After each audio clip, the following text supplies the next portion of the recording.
Right. Good morning, everybody. Welcome to today's Rubin Science Assembly. Thanks for being here.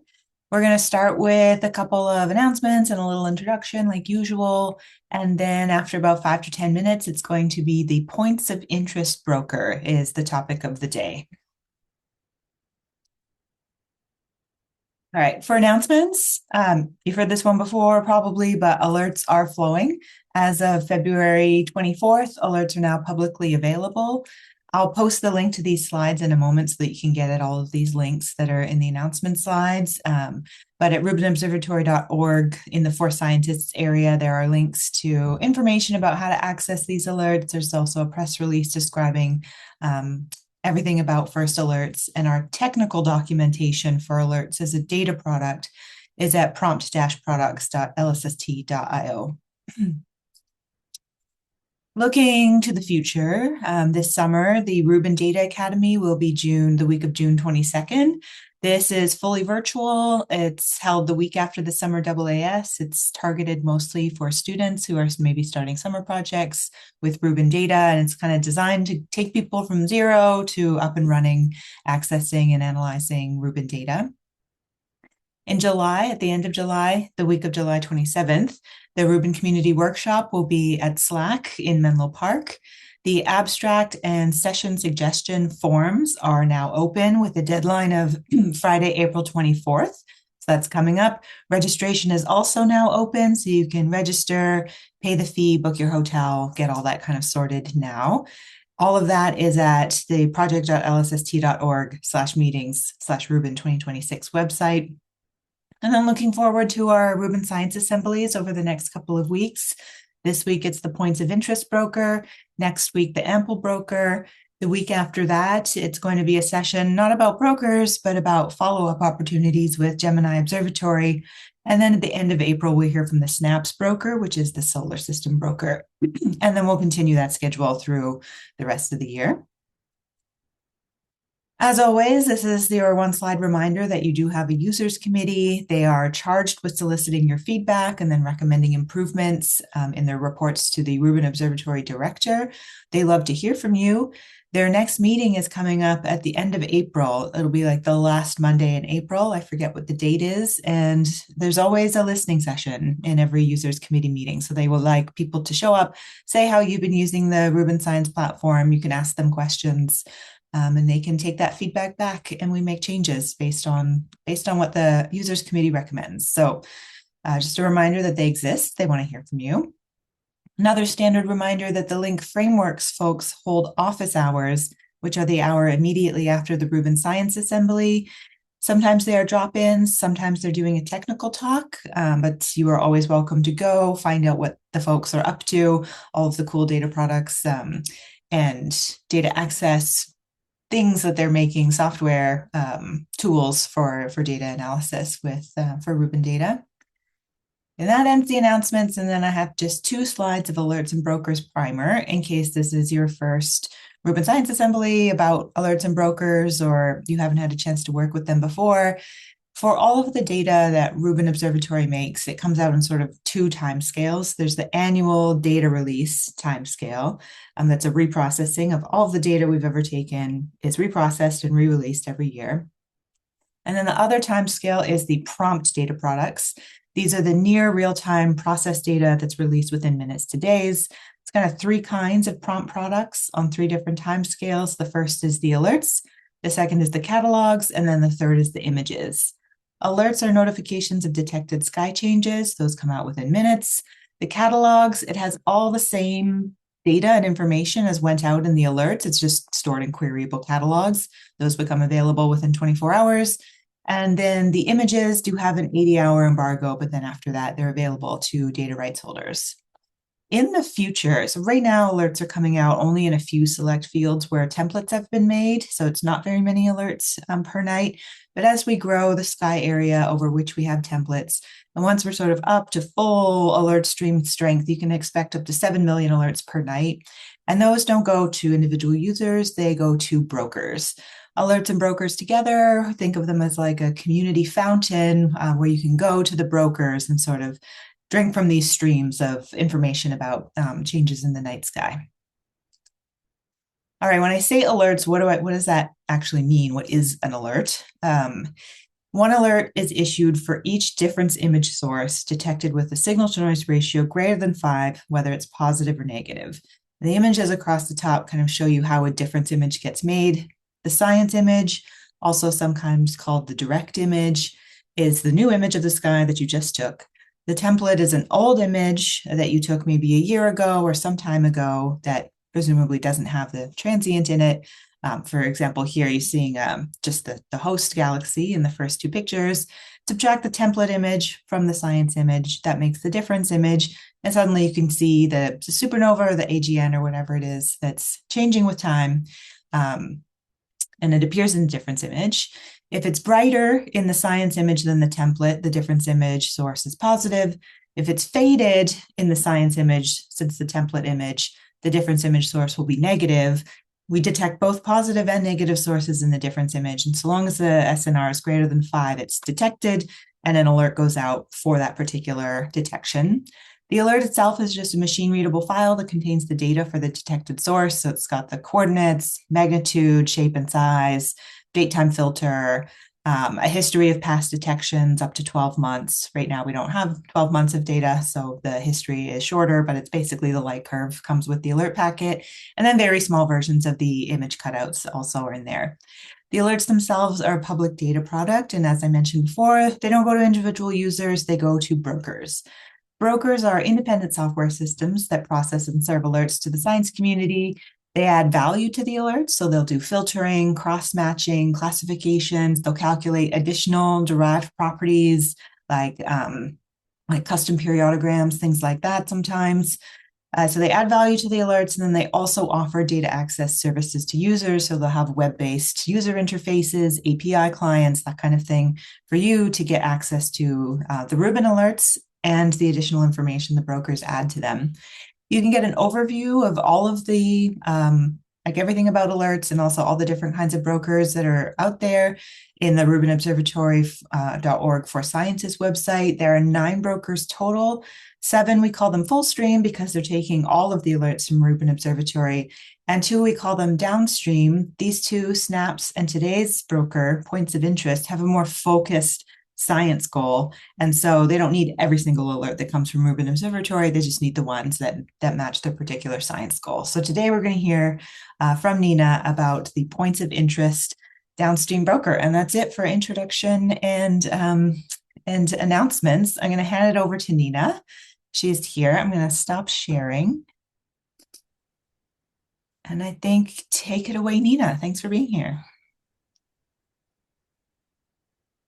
Thank you very much. So I will give today a demo session for the point of interest broker. I will first start with some general information about the idea behind it, and then I will show some annotated screenshots of that broker, how it works. And as the broker is available online, you can just right away start also following that on our website. So what is the idea behind the point of interest broker? So it should be an alert broker that enables users to get updates on variable star observations within certain interesting regions. And those regions could be either predefined, like some known stellar streams, dwarf galaxies, globular clusters, as well as they could be, of course, user created. What that should do is aiding especially with adding some value to 2 of the 4 science pillars of LSST, exploring the transient optical sky and mapping the Milky Way, because transient variable sources are excellent for mapping, especially the old parts of our Milky Way. And the goal of that is to create large and deep sets of precisely known variable stars, many of them being new discoveries. And this should help us to understand better the nature of the stellar halo of our Milky Way, and by that also constraining its merger history. So how that's implemented. So point of interest is our downstream broker of Antares. This means we are getting pre-filtered data alerts from Antares. So what we get is alerts, like curves, and we also get some annotations like cross matches and also some features. What we then do is classification, storing the feature history. So we want to see how things are changing specifically, not only what is the overall period of a star, but also did this period change over time? Did the amplitude change over time? Did maybe the color change over time? So we want to especially watch for something like that and also provide a more specific classification, like, for example, the Blasco effect for our Larry stars, which is an amplitude period phase modulation. And we want specifically also watch for that modulation to happen because it is said that is a part of the behavior of a lot of pulsating variable stars, but really tracking it and doing statistics requires a lot of data. And for that, of course, LSST is just ideal. And so we are incorporating this into the broker. Also, we are providing specific calculations that aid follow-up, like, for example, visibility and finder charts, then phase time from a model of a pulsating variable star. So what does it mean to watch a feature history? So what I'm showing here in the first plot is just a two-band Lie curve of an object. So we see the magnitude, it's going up, and then it's suddenly going down. And this is, of course, also reflected in the features calculated up to a specific time. So for example, in the beginning, we have a certain value for our amplitude or for the skewness of that curve. And this suddenly changes when the Lie curve is changing the behavior. And we see this in, for example, the three plots below that are not showing the Lie curve, but showing derived features of that Lie curve and how do they change over time. So those are just some of the multiple features from Antares and also calculated on our own. And they will be later on processed by a neural network. Now we are relying on the XGBoost classifier, but this is something that we will be also updating soon. Here, a look at what kind of data are we getting. So as being a downstream broker, we are consuming alerts that are coming from Antares. Currently, with CTF, we were consuming the high amplitude variable star candidate staging topic from Antares. And here I made a histogram on what are the types of those stars or other objects that we're getting. And we see from that that the majority of those are falling within the range of the common variable stars. So there are Miras or Lyrae stars, then we have eclipsing binaries and so on. So this is what we expect, what we get when we want to deal especially with variable stars. So we're not dealing here with something like quasars, for example, despite it might happen that sometimes a quasar also ends up within that topic that we receive from Antares, but it is not intentionally that we are looking for quasars, asteroids, and so on. So here we see about almost 40% Mara variables, and then following by our Lyrae stars, semi-regular variables, some eclipsing variables, and so on. So the classifier that we built. So this is, of course, influenced by that we have already a pre-filtering because of what comes from Antares. We do a classification pipeline that on the first level is distinguishing between those different types. And then on a second and third level, this is what I'm currently implementing, is then also looking into the subtypes. And this will then finally allow us also to look for something like a Blasco effect or also other deviations from expected behavior of some variable stars. Some technical details on the implementation. As being a downstream broker from Antares, we currently only or mostly receive CTF alerts, but this will change very soon. We are currently working with Antares on adjusting that topic that the broker consumes to include also LSST alerts that are similar in the characteristics to what we had before from CTF in that topic. The broker itself has, of course, a backend that does all the processing for us, so the ingestion of the stream, then calculating additional features. We are saving the feature history, and we then run those features into an XGBoost classifier. We currently store everything in an SQLite database, which I will also soon upgrade to something more larger and more stable, keeping in mind that, of course, the data volume is heavily increasing in the near future. The front end is providing a website, it's a Flask website with an Nginx web server. Plots, we're doing them with Bokeh, which also allows you to zoom into the plots and you can download them. Then we include Finder chart by Aladdin Lite, which allows also to interactively zoom in into the Finder chart, show more or less what you want to provide a fast and very adaptive Finder chart. We have, that's I think quite interesting, visual query builder with jQuery, and this allows you to click together queries also for the watch list. So you do not have to enter SQL or so, you can just click it together.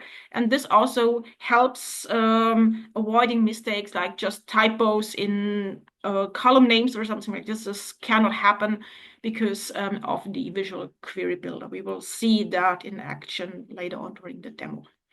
So other tools that are working together with the point of interest broker is a watchlist digest. So if you have a watch list, you will get once a day an email that lists all the objects that are within the watch list that you set up. So you get an update on this once per day.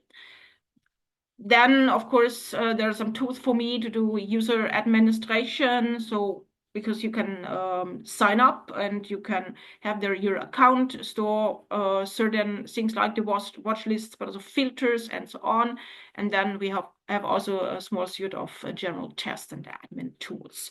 So if you want to look into the code, there are two repositories, one for the backend and one for the front end, plus some of the tools that I'm providing there. Okay, so now I will show a bit of the actual broker, how it looks like when you're interacting with it. So it is available under this URL. I've taken some screenshots because I've also annotated them a bit to help better understanding this. And so you can see this also a bit like a tutorial that you can review later on if you want to do something with point of interest, then you have here a simple reference. In addition, of course, we have on the website also a tutorial, and if there are any questions or you have any ideas for improvement or something like this, you can always just let me know via email.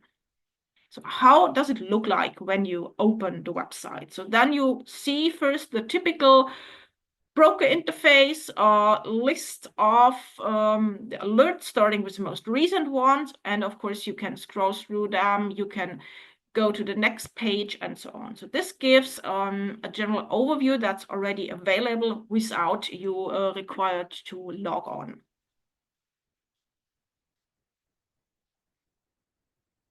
What you can do from there on is filtering the alerts. So you can enter something. I've done this here for the classification. I selected pulsating pulse and then click the filter button over here. And then I get only those that were classified as a pulsating variable star. So this is some easy pre-filtering to see what is there, how did the recent alerts end up being classified. We can, of course, also add two or more conditions here, for example, classification pulse and a right ascension larger 120. Also, you can uh, bookmark that just by using the URL. There is a better bookmarking functionality if you sign up. Then you can just click and you can save it in your own account as a bookmark. But without that, you could just bookmark the URL and you can come back to that. So what you also can do without needing an account is clicking on an object on locus and see the properties. The first is, of course, the lie curve plot. Here from CTF, we have here two filters, and you get some basic information like for example, the coordinates, the right assumption declination, the locus ID. You can download the lie curve in form of a CSV file from here, or you can also download the bouquet plot. Then on the next tab, you find the science images, the alert thumbnails here from CTF, and you see the science image, the template, and the difference. You can also save that. The next tab then provides you with a list of features, and you can select some from a list and include them here in a plot. So you see here the values of the features changing over time. They look pretty stable, but you see that some of them are, for example, deviating after some time. So this could be an interesting behavior to watch for. That something like this happens. That, for example, you have a given amplitude that is stable for a long time, and then suddenly it deviates from that. And this is one of the key features that we are providing here, that we want to make those statistical lie curve features available over time. You can also query the database and then download the actual features over time. So similar to a lie curve, but it's not the magnitude, but it is the calculated features like periods, amplitudes, skewness, and so on. Then we do have another functionality that could be very helpful if you're into follow-up. So here we do have a finder chart that comes from Aladdin Light, and here you see the object and then object close around that. You can zoom in into that. You have also here the availability of different catalogs to be shown as a background for that.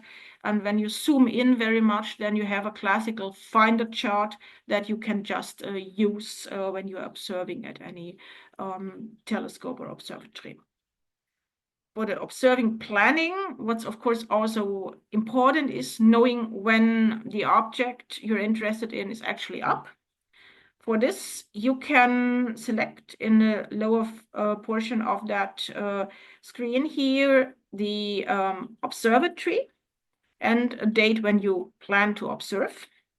We will later on also add the functionality that you can enter your own observatory coordinates and save them to your account, so that when you are logging on, then you will also see in that list your own observatory, like for example, observatory from your own university or public observatory you're collaborating with. You can then just add this in your profile and it will show up in that list. So what happens if we select here an observatory and date and click on retrieve? Then we see that here.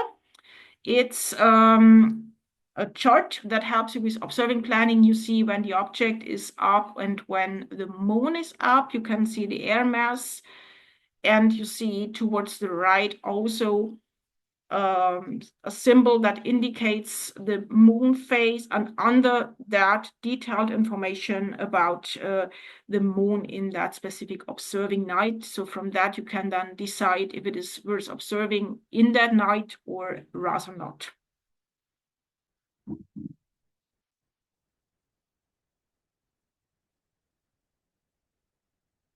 So that is especially really important if you plan on observing this for some follow-ups, either immediately or if you need this for something a bit more long-term. If you want to submit an observing proposal for something, then you can also use this here as a tool that aids you to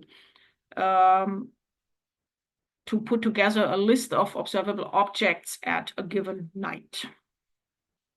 Yeah, this is the next feature I will implement, that you can add your own observatory in your profile. So what does this here also provides is some catalog cross matches. So if that object already did show up in other catalogs, then you will find it here, and you can click also on a link to actually go to that website.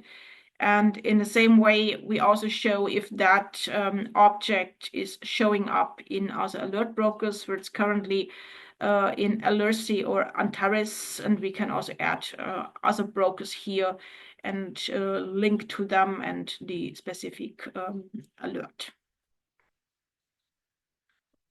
The last panel here is the classification.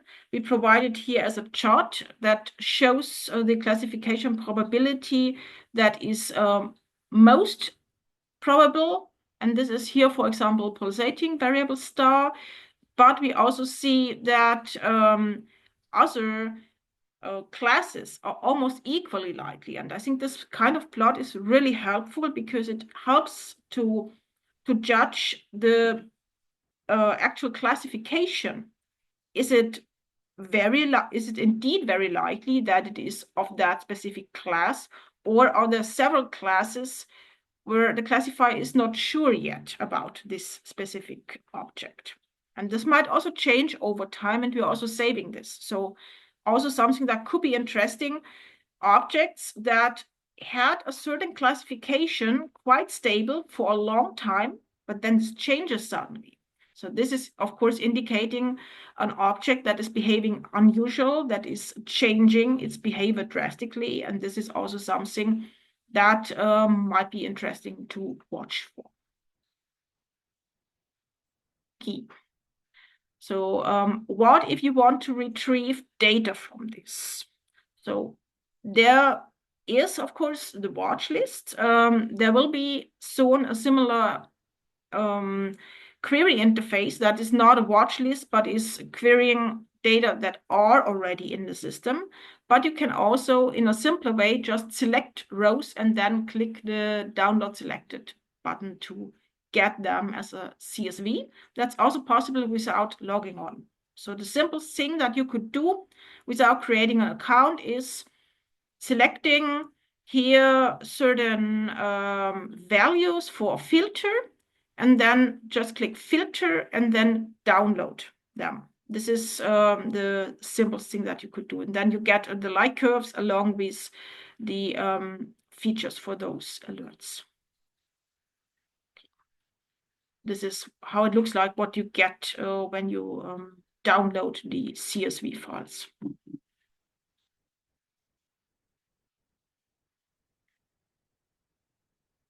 So what happens actually when you create an account? So then this opens a lot more advanced functionality. You see here I'm logged on, and here I have not done anything yet at this stage with that account. So what will show up here are favorites, then also some watch lists, and you can put them into groups. And that's what you will see on the next slides, how that works. So here I'm logged on, and then I see suddenly next to filter, there's a bookmark symbol. And now you can actually save a filter as a bookmark instead of having to save the actual URL here. And this looks like this. You can name the filter bookmark, and then it shows up here. See it here, and you have here target 19. That was the filter that I just named like that. What we see above here, those are individual objects or alerts that you can save. And this is done by clicking on the symbol that is in that screen. So we will also see this then how that looks like when we click that. Exactly here. We click that symbol, and what happens then is it shows up here.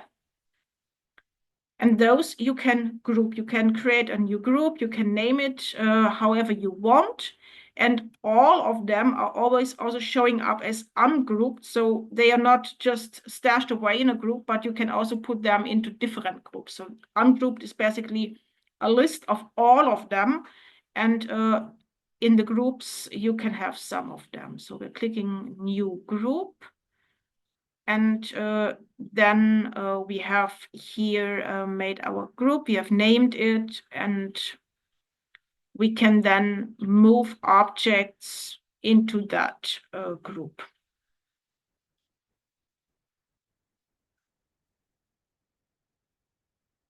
But the difference is when you're bookmarking a filter, then if there are any new alerts that are also falling into that filter, they will show up. But if you are here just saving some favorites, then these are specific alerts.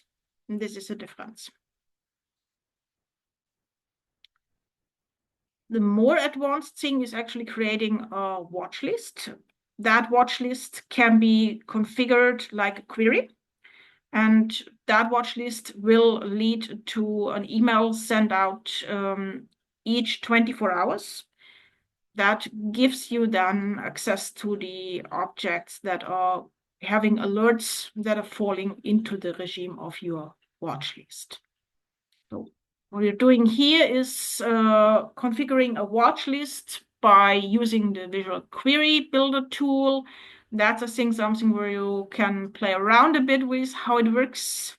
And here you do not have to type any column names or so in, but you can just select them from a drop-down menu. This also helps to not mistakenly enter some typos and then not having a working watch list. We have here, we want everything that has a mean R-band magnitude that's larger than 19.5 and a probability class that is pulsating variable star. After I click that together, I'm clicking here Generate SQL. Then I see part of the SQL. So it's not showing the complete select statement, but it is showing here the where clause. And when that's what I want, then I can click Save Query.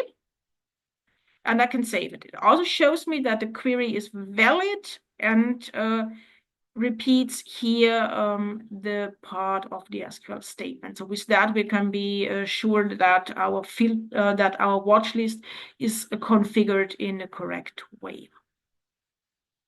We saved it here as faint pulsating.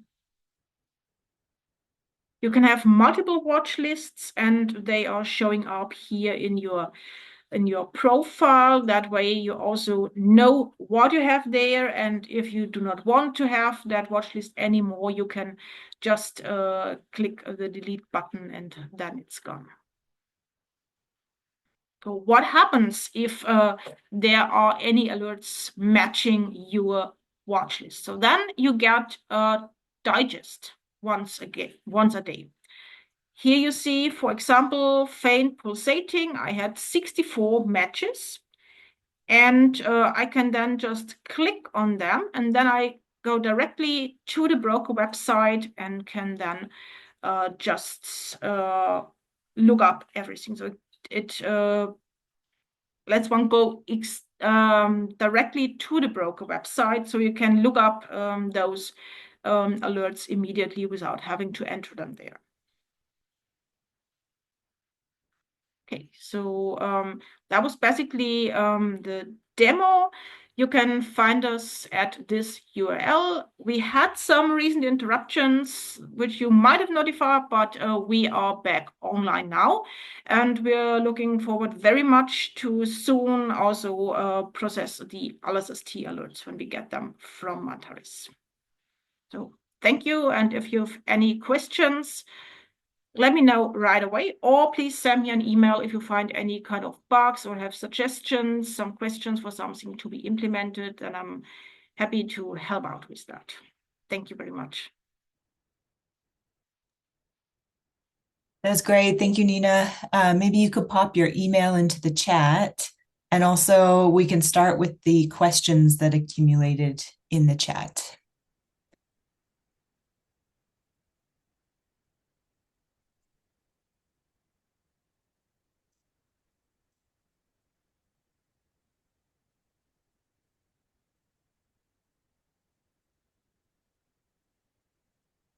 Can you see the chat, Nina? Oh, yeah. Yes, I can Yeah. see it. I just entered my email address for Perfect. those who want it. So here the question was, is it possible to customize filters for comment-like objects? So technically, yes. The issue is, however, that they might not show up initially in the stream that we are consuming from Antares, because it's a downstream broker. We do not have everything. So the best thing would be, I guess, to either watch out in the alerts that we are processing if those objects are showing up at all, and or let me know what are the characteristics so that I could arrange for them being included. So because there's also a filter running that is providing us with the data, and if it's just not there, then we cannot show it. But I'm very open to adjusting that to whatever kind of objects you want to be included. When you start taking LSST alerts from Antares, is it going to include ones that are associated with solar system objects at all or not? It depends, because Antares can deliver them, but how it will be implemented initially might not consume them, because there's a filter, and this filter is currently defined in a way that it gives priority to variable stars. But if somebody wants it to be included, we can do that. So Okay, so you aren't totally set. The decision hasn't completely been made whether or not no, to. that can be always adjusted. This is not a problem. Interesting.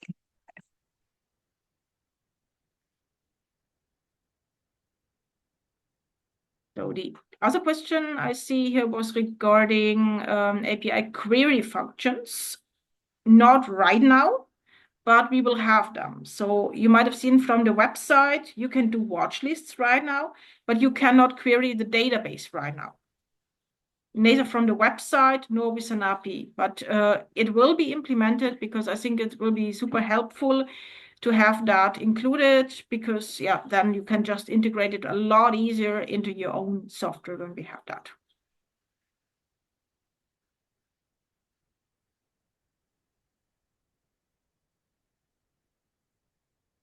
I had a question about documentation that came from when you were showing the classification plot. It had like LPV, E, and some other acronyms that I didn't know. Is there a Yeah. way, do you have in the docs somewhere what they stand for? Yes, Yeah. there's a FAQ online, and I have to look up if it's the current page. I might have to update that.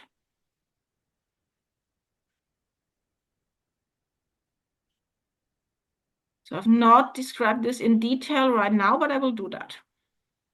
Cool. Is there a separate documentation page, or is it linked from maybe is it the help page? Ah, There is a help page, yes. And I yes. will Okay, include it there. And I can also provide a more technical documentation, likely in the GitHub repositories. cool. Okay. Oh, okay. Oh, yeah, this is a long help page. Yeah. Okay, great. I see more questions. Bob,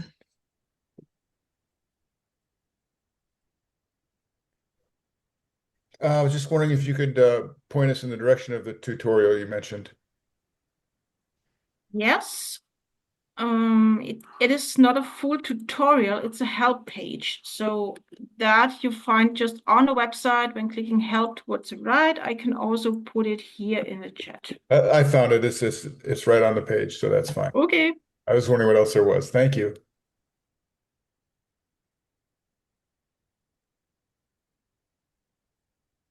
and another question from Rachel.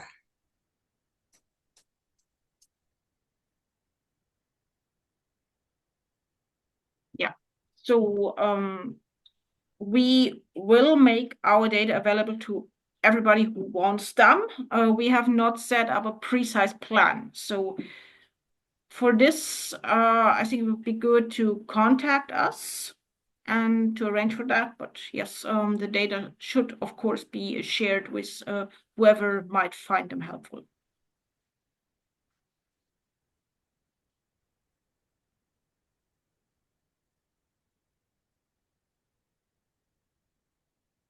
I had one more question. You were showing you could make a watch list that had like constraints on magnitude and on, I think, the classification. You can also do watch lists that have constraints on like when one of those light curve parameters changes. Can you do like Yeah. when it changes, not just when it reaches a certain value, but when it changes from? Yes, but this is not available on the website right now. Okay. So we're testing this and yeah. Okay.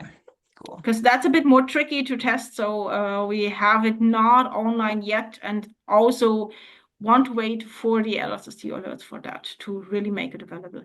Yeah. Okay. That's cool. Because that's like, seems like kind of one of your specialties is those like Yes. those parameters. So yeah.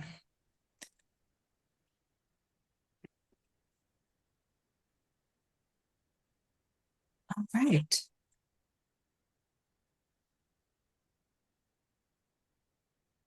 Any other questions for Nina today? You can raise your hand or put in the chat or just unmute.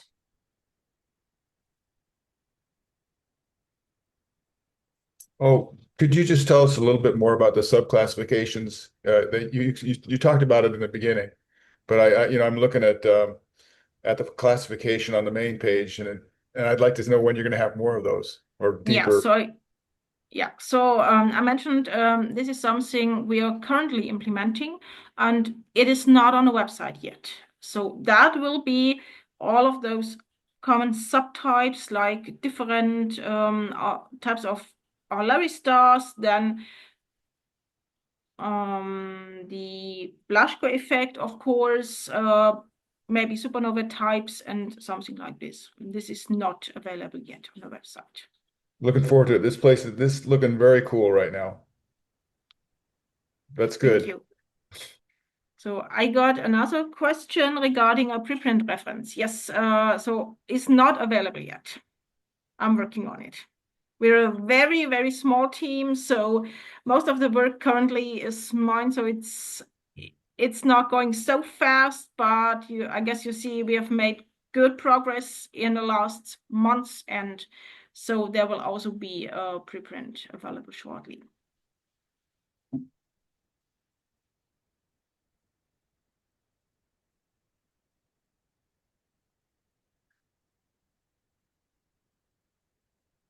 Wonderful. Last call for questions.